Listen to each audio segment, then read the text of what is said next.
Então, olá a todos, bem-vindos a mais um vídeo no nosso canal no YouTube. Eu sou o professor Mário. Hoje vamos fazer uma leitura comentada das nossas publicações no Instagram, aqui também na comunidade do YouTube, né? E também no Facebook. Não sei se vocês sabem, mas nós temos nossa página no Facebook, certo?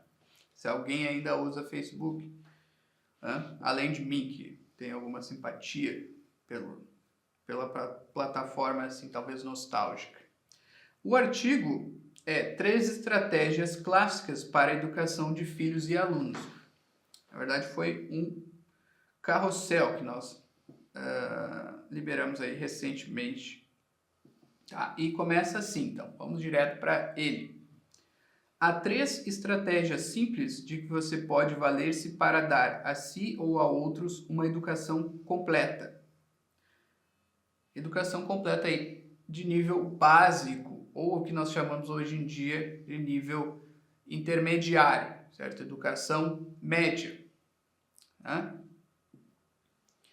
Ensino médio, tá? Isso é a educação completa do ponto de vista clássico, tá? A partir daí nós temos os cursos avançados como filosofia e teologia para os antigos. Então, a educação completa é isso, são as artes liberais, são, digamos assim, um conhecimento enciclopédico nas ciências do tempo, do nosso tempo. E continua. São coisas que estão ao alcance de todos e que só não são mais usadas devido à sina do esquecimento. Muita coisa que já deu certo e se provou efetiva simplesmente foi abandonada porque algum espertinho inventou uma moda e fez todo mundo perder de vista o que estava dando certo. Isso aí vocês têm que ser muito atentos, porque geralmente boas práticas que deram certo ao longo de muito tempo, acabam se perdendo, especialmente no nosso tempo de fugacidade, de modas, que a atenção foi treinada, a atenção humana foi treinada para viver de moda em moda, e nós temos então essa expectativa interior, digamos assim, esse vício de querer sempre algo supostamente novo, que nunca é, na verdade, novo. Pode ter uma embalagem diferente, mas é quase sempre uma coisa que já existia em algum sentido, tá? E nós, então, assim, séries, né? Nós temos diversas séries que são, em essência, a mesma coisa, mas acidentalmente tem algumas mudanças, assim, então, personagens diferentes, com uma cara diferente, com roupas diferentes, em lugares diferentes.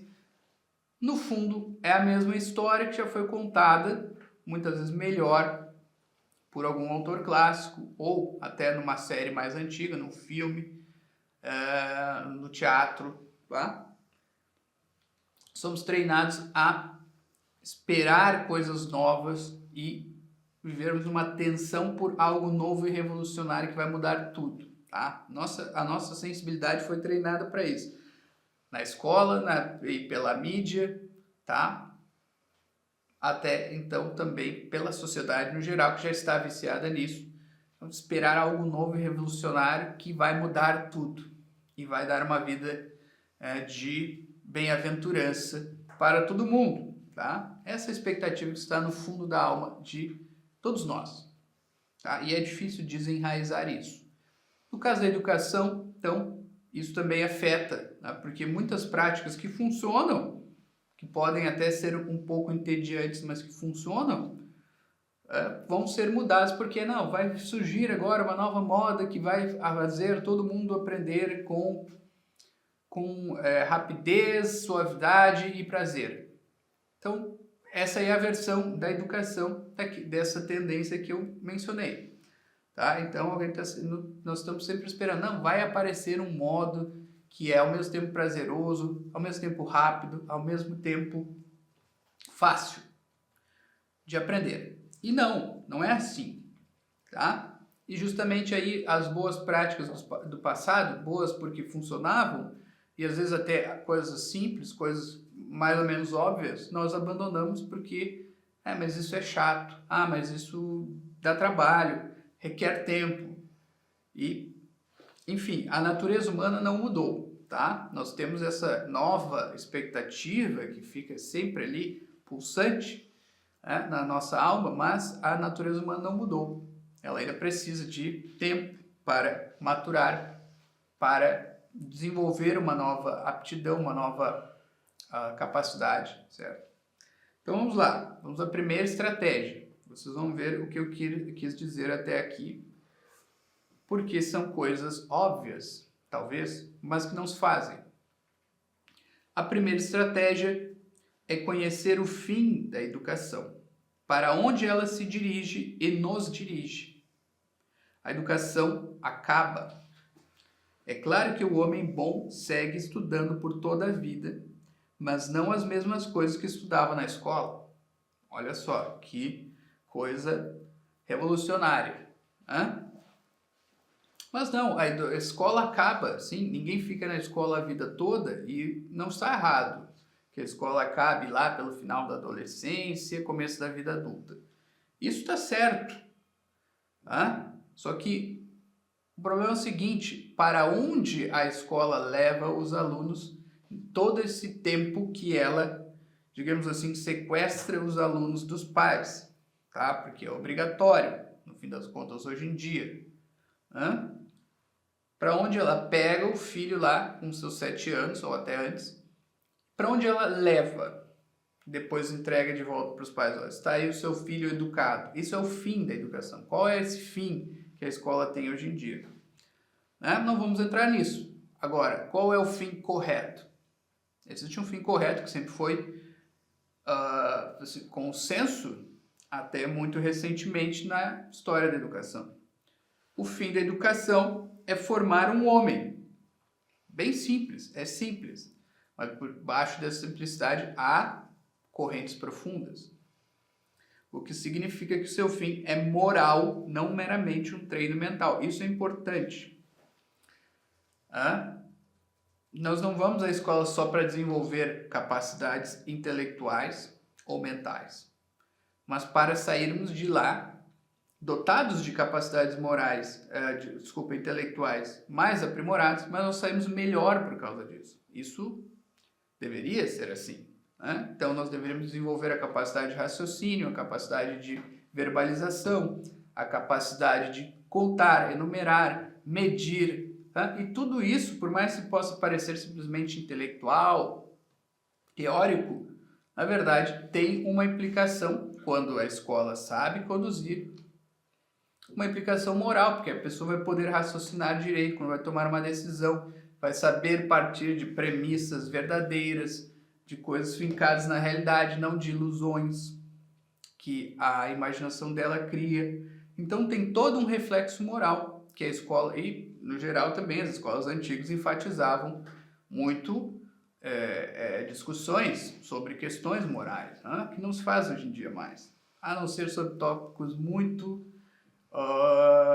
específicos e que, assim, nem deveriam ser tratados, como educação sexual, Isso aí todo mundo tem que saber, isso é muito importante hoje em dia, E aí não é nem educação, é só práticas que também não deveriam competir à escola, de aprendizagem de coisas assim como ter que usar preservativo, como fazer uso dele. Praticamente se resume a isso, E, bom, isso aí não pode nem é um consenso moral, não poderia em tese nem ser ensinado para todo mundo, porque há questões religiosas, há famílias que gostam, que querem que seus filhos sejam criados dentro de uma moral religiosa, que nem podem aceitar isso aí, tá? Mas isso aí é o máximo quase de moral. O professor vai falar talvez alguma questão política, dependendo do professor, se ele tem inclinações políticas, ideológicas. Então, é isso. O fim é moral, é treinar um homem para a vida, para que ele possa desempenhar-se bem no trabalho, no emprego, na vida moral, em sociedade, religiosa também, tem a conotação religiosa da vida moral, tem a conotação em sociedade, em comunidade, tá? E também poder estudar tópicos teóricos também. Ah, não, eu gosto de astronomia, então eu preciso sair da escola com as ferramentas para estudar astronomia, né? Ou física, ou literatura, qualquer coisa dessa que uma pessoa deve cultivar na sua vida, seria na escola o momento mais apropriado para desenvolver as técnicas, tá? E tudo isso também tem uma conotação moral, tá? Então nós podemos dizer que a finalidade da educação é moral, é formar um homem enquanto homem, tá? Desenvolver as aptidões intelectuais dele que vão ter um impacto moral, na vida moral, um impacto muito sério na vida moral. Continua. E é bom enfatizar esse ponto. Ler, escrever e contar são partes integrantes da educação, mas não são o seu fim. Um homem completo sabe fazer essas coisas com perfeição, mas as faz com vistas a um fim moral, buscar a verdade e disseminá-la, conhecer a justiça e fazê-la prevalecer.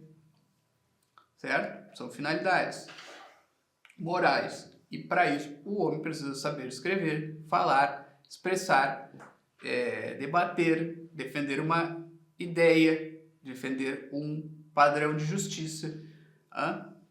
E deve também saber contar, enumerar, medir. Tudo com fins morais, com coisas que ele vai aplicar na vida. Na vida prática dele. Para aprender como fazer isso, o homem vai à escola. Toda educação deve ter, desde seus princípios, a finalidade de inculcar no aluno um ideal intelectual e moral. Sem isso, o resto desaba. Tá? Então, não tem esse fim moral de formar um homem capaz de pensar em alguma medida por si mesmo, tomar decisões, chegar a conclusões, tá? Não aceitar simplesmente aquilo que lhe chega da mídia, né? Mas ser capaz de criticar isso, certo? Ser capaz de receber os ensinamentos da religião e transformá-los em atos próprios da sua vida, interpretar aquilo e transformar em ação, transformar até em ensinamento, pregação, quando cabível, certo? Tudo isso nós deveríamos aprender na escola, certo? Então, acho que tem que ficar claro isso. Se os pais ou professores não têm essa dimensão moral de que o intelectual também serve o moral e o moral também serve o intelectual no homem, porque são os dois grandes âmbitos da vida humana, então a educação desaba, tá? E vai desabar, e está desabando ou já desabou na nossa sociedade. Dependendo dos casos, dos lugares, né? A segunda estratégia, agora vamos para a segunda, é aplicar a disciplina. Aplicar a disciplina. Bom, de cara vocês já vão ficar assim, né? Disciplina. Tem muita gente que talvez chegue aqui sem saber, né, bem o que nós falamos aqui, e talvez fique até chocado. Não, isso aí não. Você está falando em bater no aluno? Está falando em gritar com o aluno? Está falando em corrigir o aluno? Corrigir o aluno já é, hoje em dia, algo absurdo, não é? Então, vamos lá. Todo mundo sabe que sem disciplina não se vai longe. Eu estou exagerando um pouco, né? Nem todo mundo, mas vá lá. A escola atual, porém, atenuou completamente o aspecto disciplinar. Atenuou completamente, tá? Tendo-o reduzido a questões menores, como cobrar o uso do uniforme e chegar no horário. Por exemplo, isso sim, né? As boas escolas hoje em dia, elas cobram isso. Tu tem que chegar no horário e estar com o uniforme. E olha só, né? Isso aí já é... o aluno já se sente oprimido com isso hoje em dia. Tão pouca disciplina nós temos na nossa vida. Seja porque os pais foram lenientes, ou seja porque a escola começa a perverter o aluno. Depois, tirando toda a disciplina. Tá? Não estou aqui pregando a disciplina militar na escola, longe disso. tá? Mas estou falando simplesmente de colocar algumas, impor algumas coisas, horário, certo? Uma boa conduta, etc., em sala de aula. Coisas básicas, que antigamente eram básicas, certo? Mas foram demonizadas, principalmente por filmes e novelas e coisas assim, né? Eles saíram, então, sem número de filmes e novelas que ficavam inventando que nas escolas se espancavam alunos, se humilhavam alunos o tempo todo, que era só isso que acontecia e que isso era a disciplina. E aí demonizou, né? Aí hoje, então tem que tirar esse negócio de disciplina. Deixa o aluno ali livre, né? O menino lobo dentro da escola, fazendo o que quer, vivendo a vida da natureza, né? Seguindo qualquer inclinação que a natureza lhe suscite. Disciplina é muito mais do que isso, continua aqui. É uma arte, é a arte de fazer o que deve ser feito, quando deve ser feito. Para sintetizar, né? A disciplina serve para que nós façamos aquilo que nós temos que fazer e não nos percamos em dispersões aqui e ali. Né? Então, nós façamos aquilo que deve ser feito e quando deve ser feito. Então, imagina o seguinte, tem a louça da janta, certo? Na pia para ser lavado. Tá? Uma coisa é não lavar. Bom, vai ficar aquela sujeira ali, depois não vai ter mais nem pratos para usar, nem talheres para usar no dia seguinte ou nos dias seguintes. Tá, beleza, mas depois o cara vai lá e lavou. Tá, lavou. Mas ele lavou 3 dias depois. Bom, daí já juntou barata, já juntou sei lá o que, rato, formiga, tudo que é coisa. Ele fez, mas não fez quando deveria ter feito. Então aquilo já gerou repercussões totalmente desnecessárias, porque simplesmente ele não fez na hora correta. Então não basta fazer. Tá? A disciplina tem que garantir que a coisa seja feita quando deve ser feita. Então isso é importante. Antigamente se mandava o indisciplinado ajoelhar no milho e deu. Hoje, nossa sensibilidade baniu esses modos da escola, sem problemas. Ainda é possível ser rígido com o aluno que o merece, dando-lhe certos castigos. Olha só, castigos, ser rígido. Bom, essas palavras aí já são praticamente anátemas da língua. Né? Ser rígido, a pessoa é rígida. E dar um castigo. Nossa, castigar. Isso aí é o fim da picada. Não existe nada mais atemorizante hoje em dia do que ser castigado por pais ou professores ou autoridades, sendo que a palavra castigo é uma palavra genérica. Né? Há castigos e castigos. Desde o espancamento, que já viram uma espécie de tortura, até tirar o aluno da sala de aula, dizer, né, ir para fazer ele ler um livro na biblioteca, mandar ele para a secretaria e não sei o que. Há diversos tipos de castigos, né? Mas todo mundo, quando escuta a palavra, já pensa no castigo corporal e feito por um sádico. Por quê? Porque o nosso imaginário foi treinado para isso, né? Escuta a palavra castigo, já pensa num padre ou num monge dando chicotada em alguém na escola, assim, num canto escuro da escola, assim, né? Isso aí é imaginário treinado, adestrado, tá, pessoal? Mas o bom educador sabe que não deve castigar o tempo todo, nem a maior parte do tempo, só quando convém. Ele usa o seu poder com moderação, portanto, e nunca se torna um tiranete de sala de aula, que também é o extremo contrário. Né? Sim, há muitas pessoas que são frustradas, que são sádicas, são malignas mesmo, que vão, que se valem de uma autoridade em sala de aula ou em qualquer lugar, em qualquer ambiente de trabalho para dar vazão aos seus instintos ou aos seus vícios particulares.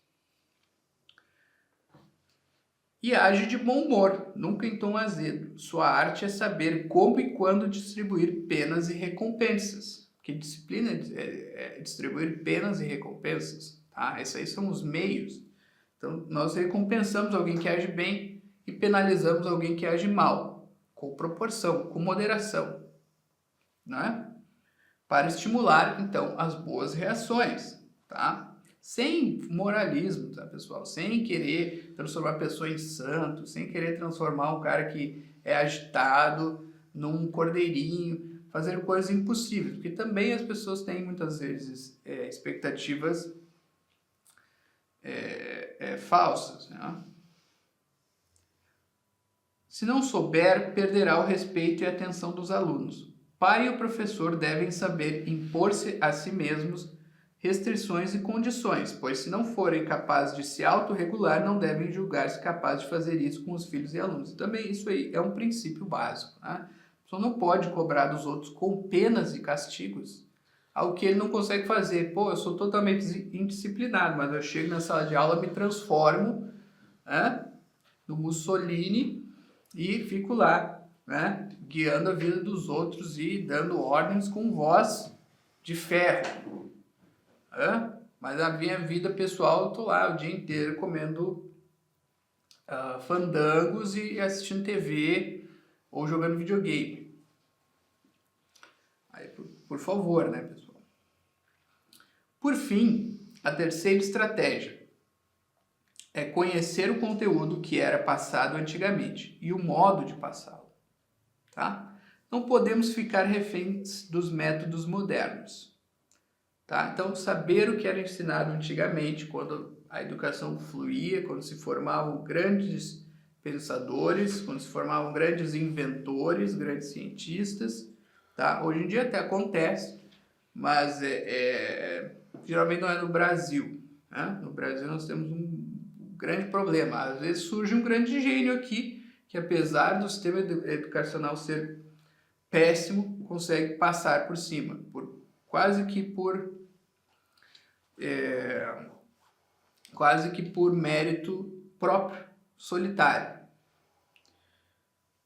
E vejam só, o mundo não começou anteontem. A experiência e a sensibilidade pedagógica das gerações anteriores conta muito para quem tem um pingo de noção na cabeça. Então isso quer dizer, para quem não tem um espírito revolucionário, certo? Que só acha que o que é feito de novo, o que vai surgir é bom.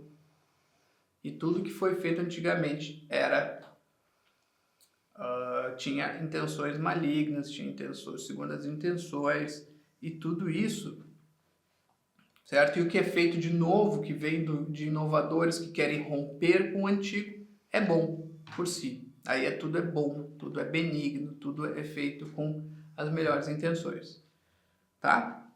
Como fazer isso? Bem, leia em primeiro lugar o História da Educação na Antiguidade, de Henri Irénée Marrou, e os volumes do nosso Rui Afonso da Costa Nunes sobre o mesmo tema. Então tem 4 lá volumes, né? História da Educação na Antiguidade, na Antiguidade Cristã, na Medieval e na Idade Moderna, tá? Do Rui Afonso da Costa Nunes, um estudioso brasileiro muito bom, né? Historiador da educação, muito bom e esquecido, como é a sina dos autores brasileiros, né? Dos bons, principalmente. Tá? Então, só com isso você estará muito bem inteirado sobre o essencial da pedagogia. E se trata de leitura de alguns meses, se você as priorizar. Não são textos técnicos nem pesados, mas muito acessíveis. Com esse contexto, você poderá ler textos originais, como os de Hugo de São Vítor e Gilberto de Tournai, que estão acessíveis hoje em dia. Assim você estará a caminho, terá uma perspectiva excelente para situar-se e guiar no mar da pedagogia. Se entendeu bem o que dissemos aqui e seguir o itinerário, não se perderá. E é isso, tá? Então aqui nós damos uma dica mais prática de leitura, né? Vá a esses livros. História da Educação na Antiguidade, do Marrou, que é excelente. Tá? Ali nós colhemos verdadeiras pérolas sobre o modo de ensinar mesmo dos antigos, não é só mero registro histórico seco, mas o Marrou, tá, ele tem algumas opiniões ali com as quais eu não concordo, às vezes ele tira sarro de certos aspectos da educação antiga que eu acho que não mereciam, tá? Sem querer também idealizar toda a educação antiga, mas às vezes ele pesa a mão ali em alguns aspectos que eu acho que é um pouco injusto, tá? Mas são coisas muito pequenas. O caudal de informações importantes e relevantes que ele traz ali torna praticamente irrelevante qualquer opinião que não seja tão justa dele, tá? E o nosso Rui Afonso da Costa Nunes também, tá? Meio que na tradição ali do Marrou, já traz, né, condensa de outra forma mais ou menos as mesmas informações, ele vai um pouco além, historicamente, na linha do tempo que o Marrou, tá? Traz algumas informações muito pertinentes também. As duas leituras já vão sedimentar um conhecimento histórico bem forte em vocês, tá? E aí vocês podem tentar ler um Hugo de São Vítor, um Didascálico, sobre o modo de aprender ali como é citado também, do Torné, Gilberto de Torné, tá? E isso aí, daí já são textos pedagógicos de direito, tá? Isso aí já vai trazer uma grande perspectiva. Aí vocês podem também, aí pais podem começar a aplicar com filhos, né? Dar um norte para a educação deles. Se a escola está dando um leste ou oeste, vocês podem nortear. Não, é por aqui, leia isso aqui, leiam mais literatura. A escola não cobra literatura. E só vai cobrar lá depois, muito tarde, assim, uma leitura de autores mais graduados, certo? Vai cobrar mais na gramática, no aprendizado do português, das regras, certo? Matemática não é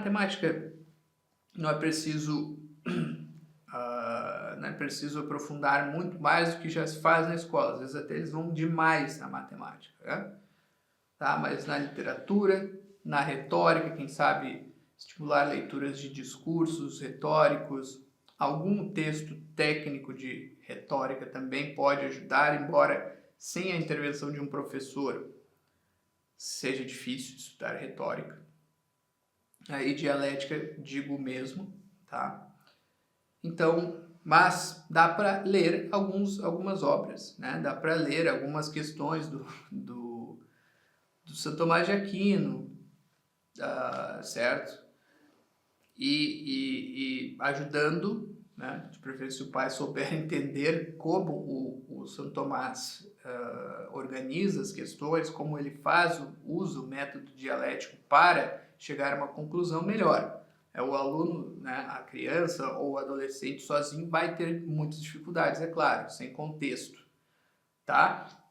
Mas sempre é possível andar um pouco, tá, na direção dessas disciplinas, mesmo sem professor. O que nós recomendamos aqui, vocês sabem, né, se nos seguem, entre nos cursos da confraria, ali vocês vão ter grandes professores. Por exemplo, Boeira, para estudar dialética. Quem vai querer algo melhor que o Boeira para estudar dialética é quem é o nosso professor de dialética, tá? E depois ali na retórica é o Clístenes. Então, aí os professores vão dar as manhas, digamos assim, aquilo que não está dito nos livros, tá? Nem nos discursos. Eles vão saber dizer, ó, o discurso está aqui estão as regras, o autor fez assim, né? Para produzir aquele efeito e etc. Certo, pessoal? Então, essas são 3 dicas simples, né?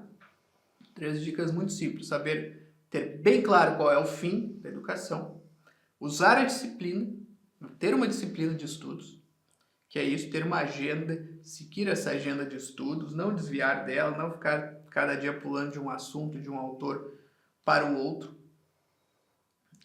E, por fim, conhecer os métodos e os livros que eram lidos.